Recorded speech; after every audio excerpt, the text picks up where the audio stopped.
अस्सलाम वालेकुम। मैं आमिर इमदाद हुसैन हाशमी जंडीर। मेरा फ़ोन नंबर है 0301 74 24 655 और मेरा व्हाट्सअप नंबर है 0300 777 86 95। मैं तहसील जलालपुर पीरवाला के एक गांव मौला शादी की चाला बस्ती मलकानी का रिहायशी हूँ। हाशमी झंडागीर फैमिली से मेरा ताल्लुक़ है। आज मैं आपको जिस वीडियो का रिव्यू दे रहा हूँ वो है खुद शनासी, खुद को समझो। और अगर आपको कोई रूहानी मसला है और आप किसी आमिल से रब्ता करते हैं तो आमिल की जांच पहचान के लिए कि आमिल तालीम याफ्ता है या ऐसे नकली है या ऐसे ही फ्रॉड कर रहा है, तो उसको चंद सवाल करें।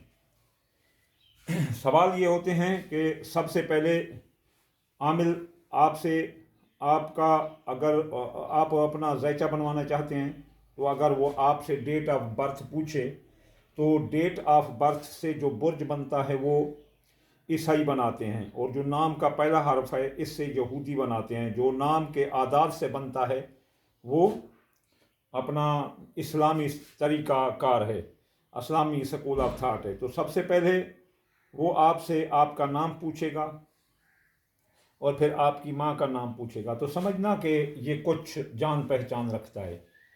फिर आप अगर आमिर से पहला सवाल ये करें कि जनाब मेरा नाम इमदाद हुसैन है, तो मेरे नाम के आदाद क्या बनते हैं, मुझे मेरे नाम के आदाद बताओ। वो आपको, अगर वो सही आमिल है तो वो आपको बताएगा जी इमदाद हुसैन आपके नाम के आदाद 178 बनते हैं। तो फिर उससे दूसरा सवाल करना, जनाब मेरे नाम के असल आदाद तो 278 हैं, अब आप मुझे ये बताएं कि मेरे नाम का मुरक्कब आदाद क्या है। तो वो कहेगा जनाब आपके इमदाद साहब आपके नाम का मुरक्कब आदाद 16 है। तो फिर भी आप जो है ना समझना कि यार ठीक है बंदा, हाँ जी आमिर साहब आप ये बताएं कि मेरे नाम का मुफरद आदाद क्या है। तो वो कहेगा कि 7, इमदाद साहब 7 हैं। तो समझना कि ये आमिल ठीक है। फिर माँ के नाम के साथ आदाद पूछो, फिर अपना सॉफ्टवेयर पूछो, जी सितारा मुश्तरी बुर्ज कौस बन गया जी, ये ठीक है। दूसरा सवाल जो आप आमिल से कर सकते हैं वो ये कि जनाब आप हमारे लिए क्या कर सकते हैं, आप इस साल की मुझे तकसीर बता दें, वो और मौके पर मेरी कंडीशन क्या है ये बता दें। अगर आप अपनी कंडीशन जो आपके अंदर है वो देखें और उसका कंपेरिज़न देखें, फिर वो कंपेरिज़न करेगा तो आपने उससे उसका सॉल्यूशन पूछना है कि जनाब आप इसका सॉल्यूशन बताएं कि ये क्या है। हम इस पर, उस पर जो पहला सवाल आपका हो, जनाब हम इस पर कौन सा सदका दें, किस वक्त दें या किस दिन दें या किस वक्त दें, तो सदका कौन सा, उसका रंग कौन सा हो। अच्छा, अगर वो आमिल है तो वो अगर आपको बुध का सदका बताएगा तो वो सब्ज़ होगा, अगर मंगल का बताएगा तो वो सुर्ख होगा, अगर जुमेरात का बताएगा तो वो पीला होगा, अगर जुमे का बताएगा तो सफ़ेद होगा, अगर वो हफ्ते का बताएगा तो काला होगा, अगर वो एतवार को बताएगा तो वो गंदमी होगा, सुनहरी होगा या अपना पीला होगा, अगर वो सोमवार का बताएगा तो वो सफ़ेद होगा। अगर वो इससे कोई इधर उधर का बात करता है तो समझो वो आमिल फिक है। हाँ, आप अगर अपने बुर्जों को सदका देते हैं, मसलन चांद गिरहन है, उससे पूछो चांद गिरहन का सदका क्या है। चांद गिरहन का सदका अगर वो बताता है कि सफ़ेद चीज़ चांद गिरहन के दौरान दो, और पूछो कि चांद का इसमें आलम क्या है, तो वो या लतीफ़ बताएगा 129 बार। भी चांद की जो है ना अपना आयत कौन है, तो वो आयत है फ़ाल्लाहु खैरन हाफ़िज़न व हुवा अर्रहमानुर रहीम व अर्रहमानुर रहीम 2741 बार है। तो इसे आप 14 बार भी पढ़ सकते हैं, 5 बार भी पढ़ सकते हैं जी। सदका सफ़ेद रंग की चीज़ दें जब चांद गिरहन लगा हो। अगर वो शुमार चांद जो है ना मसलन सोमवार का जो है ना हाकिम है चांद, अब जो है ना आपको ये बताएं कि हफ्ते का हाकिम जो है ना ज़ुहल है, और एतवार का हाकिम शम्स है, सोमवार का हाकिम कमर है, और मंगल का हाकिम मरीख है, बुध का हाकिम अतारद है, और जुमेरात का हाकिम जो है ना मुश्तरी है, और जुमे का हाकिम जो है ना ज़ुहरा है। तो वो अब अपना ज़ुहरा का सदका सफ़ेद है, اور اپنا اتوار سے ہفتے سے شروع سے زور کا صدقہ کالا ہے، اتوار کا صدقہ جو ہے نا شمس کا صدقہ پیلا ہے، اور جو ہے نا کمر کا صدقہ جو ہے نا سفید ہے، عطارد کا صدقہ سبز ہے، اور اس کے بعد جو ہے نا مشتری کا صدقہ بھی اپنا زرد ہے۔ تو یہ ہیں عامل سے کیے جانے والے سوال جو عامل آپ کو بتائے گا۔ عامل آگے جو ہے نا مثلا اگر وہ یہ کہے کہ آپ پر جنات ہیں یا آپ پر سایہ ہے، تو یہ جنات کروڑوں کے بعد کسی ایک کو ہوتے ہیں، ہر ایک کو جنات نہیں ہوتے۔ یہ مولویوں کا ڈھونگ رچایا ہوا ہے کہ وہ کہتے ہیں کہ جناب اس آپ کے بچے کو یا آپ کی بیوی کو یا آپ کے بندے کو جو ہے نا جن ہے۔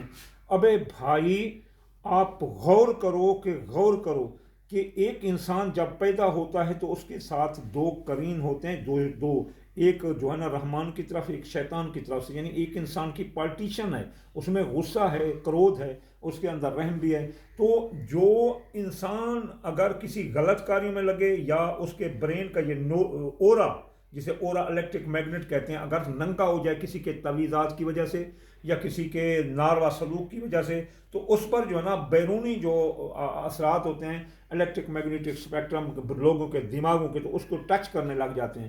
جب وہ ٹچ کرتے ہیں تو اس کی یہاں ہیمیو کمپس ہوتی ہے، ہماری 1000 TB میموری، وہ جب فل ہو جاتی ہے تو جیسے موبائل کہتا ہے نا میسج ہے میموری فل ہو تو کہتا ہے ڈیلیٹ سم ڈیٹا فرسٹ، بعد میں آپ اپنا میسج دیکھ سکیں گے۔ تو اس طرح وہ اس کا کانشیس، سب کانشیس، انکانشیس اکٹھا ہو جاتا ہے، تو وہ خود باتیں کرتا ہے۔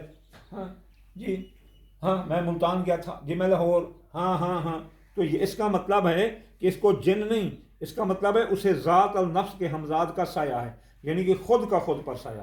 پھر دوسرا جو ہے نا سایہ انسان پر ہوتا ہے مردے کے ہمزاد کا، اور جنات کا سایہ تو کبھی کبھی کسی انسان کو ہوتا ہے جو اپنا، وہ بھی بہت مشکل سے، مثلا آپ کو جنات کا مریض ڈھونڈے کو جس کو جنات ہو تو وہ بڑی مشکل سے ہو گیا۔ آج کل جو پیر جنات لگا نکال رہے ہیں، ایسے وہاں وہاں کرتا ہوا بندہ آتا ہے اور وہ ایسے پکڑ کرتا ہے اور وہ نکل جاتا ہے، یہ پھر وہ اسی وقت سے ہاتھ ملا کر چلا جاتا ہے۔ بھلا ایسا ہو سکتا ہے؟ کبھی بھی ایسا نہیں ہو سکتا۔ یہ انسان جب ہڑبڑاتا ہے، خود سے باتیں کرتا ہے، ایسے ایسے نخرے کرتا ہے، تو وہ ذات النفس کے ہمزاد کے اثر کے نیچے ہوتا ہے۔ ذات النفس کے ہمزاد کو ختم کرنے کا بہترین طریقہ ہے کہ انسان لوگوں میں بیٹھے، سیر سپاٹے کرے، اور جو ہے نا اچھی نیند کرے، اور ہر کھانے کے بعد ورزش کرے۔ اگر اس کے علاوہ بھی آپ کو چاہیے تو ہرمل، سندل، لوبان، کالی کلونجی ملا کر انگاروں پر ڈال کر آپ دھونی دے دیں، یقین کرو آپ کا بندہ خود بخود وہاں گھر میں ٹھیک ہو جائے گا، آپ کو کسی عامل کی ضرورت نہیں پڑے گی۔ ہاں اگر آپ اپنی خود شناسی چاہتے ہیں تو کسی بڑے عامل سے اپنا ذائچہ بنوا لو اور 12 خانوں کی تقسیر پوچھ لو۔ جب بھی آپ کو ضرورت پڑے آپ کو پھر کسی عامل سے رابطہ نہیں کرنا۔ جب بھی ضرورت پڑے آپ کو اولاد کا مسئلہ ہے 5 نمبر پڑھو، دشمن ہے تو 12 نمبر پڑھو، ذات پر مسئلہ ہے تو 1 نمبر پڑھو، اور اگر آپ کو زندگی کا خوف ہے تو 8 نمبر پڑھو، میاں بیوی لڑیں تو 7 نمبر پڑھو، خود اپنا مسئلہ حل کر لو گے۔ ان کے پیچھے جو ہے نا آپ کو بھاگنا نہیں پڑے گا۔ ایک بار علاج کرانے کے بعد روحانی مسئلہ عمر بھر کے لیے حل ہو جاتا ہے۔ یہ لوگوں کی ڈھونس دھانس لے آئے کہ یہ کرو وہ کرو، ہم ذائچہ بناتے ہیں ایک بار زندگی میں، پھر اسے کسی عامل کی ضرورت نہیں پڑے گی۔ اور عاملوں سے آپ نے یوں ہی سوال کرنے ہیں جو میں نے آپ کو بتائیں۔ اگر وہ کہتا ہے تو ٹھیک ہے، اگر کوئی آتا ہے جی میں نیل پری منگاؤں گا، میں جمیلہ پری منگاؤں گا، میں یہ کروں، کہاں ہے پریوں کا ذکر یار؟ یہ جھوٹ بولتے ہیں۔ مثلا میں یہ نہیں کہتا کہ بھئی اپنا میں کسی کا نام تو نہیں لے سکتا، لیکن یہ جھوٹ بولتے ہیں، کوئی پری نہیں ہے، کوئی دیو نہیں ہے، وہ جو ہے نا ہاں البتہ جنات کا ذکر قرآن و حدیث میں ہے، دوسرے بھی کئی حشرات الارض کا ذکر قرآن و حدیث میں ہے، لیکن یہ جن اور پریاں یہ دیو مالائی کہانیاں ہیں۔ دیو مالائی کہانیاں کہاں سے ہیں؟ یہ صرف ہندو کی دیو مالائی کہانیوں میں سے ہے، جو ان کی اپنشد، رگ وید، یجروید، اتھروید، جو پہلی پران نام کی کتابیں ہیں، ان میں دیو اور ان کا ذکر کیا جاتا تھا۔ تو وہ ایک ایسے سمجھیں کہ ماورائی باتیں، super nature, they never belong to any school of thought, سوائے ایکسیپٹ ہندوازم۔ بس ہندوازم میں ہے، باقی کسی جگہ نہیں ہے۔ اور نہ ہی کسی جگہ کوئی جن اپنا پری کو منگوا سکتا ہے، نہ ہی کسی کو کوئی जिन को ताबे कर सकता है। जिन की क्या मजाल है कि वो जो है ना मसलन इंसान उसके घर नहीं जा सकता, वो हमारे घर नहीं आ सकते। या माशरल जिन्न वल इंस इन इस्तताअत मिन इक़तारि समावाति वल अर्ज़ फला तंफुज़ूना इल्ला बिसुल्तान। ये तो कुरान कहता है कि इंसान और जिन तुम दोनों को, द रेस ऑफ जिन, द रेस ऑफ इंसान, दोनों को ओपन चैलेंज है कि वो एक दूसरे के घर आके दिखा दें। थक हार जाओगे, गिर जाओगे, लेकिन अल्लाह की हदें क्रॉस नहीं कर सकते। एक इंसान आम सा, मैं एक मसलन एमए और फिर जो ना मसलन कुरान हदीस का आलिम, मेरी क्या औकात है कि मैं जो ना कुरान की आयत को क्रॉस करता हुआ किसी जिन को अपने ताबे कर लूँ। अगर मैं जिन को ताबे कर लूँ, जिन से तो मैं अफजल इंसान हूँ, मेरा वो क्या कर सकता है, मेरे लिए क्या काम कर सकता है, जबकि मैं उससे अच्छे काम कर सकता हूँ। ठीक है दोस्तों, वमा अलैना इल्लल बलागुल मुबीन।